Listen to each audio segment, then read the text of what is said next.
პეტროს ადამიანის სახელობის სომხური სახელმწიფო თეატრის დასმა მორიგი პრემიერა გამართა. შესრულდა სპექტაკლი ნოდარ დუმბაძის ნაწარმოების მიხედვით შექმნილი.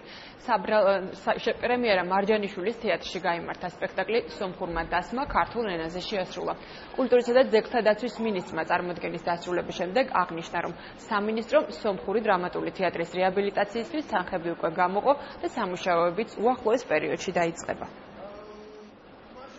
დღეს ნამდვილად უდიდეს სიამოვნება მიიღე, ამას აბსოლუტურად გულწრფელად ვამბობ. რამდენად წარმატებული იყო სცენარი იმ ემოციებით და ოვაციებით შეიძლება ინჟელო ადამიანმა, რაც მოდიოდა მაყურებლისგან. სომხური დრამატული თეატრის რეაბილიტაციაც დაიწყება უკვე თვის ბოლოს.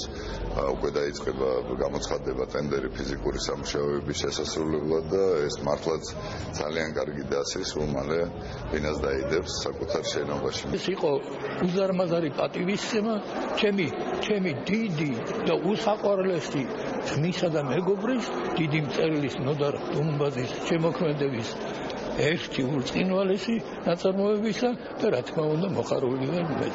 ულოცავ სამხატვრო ხელმძღვანელს, დირექციას, ყველას ამ წარმატებას.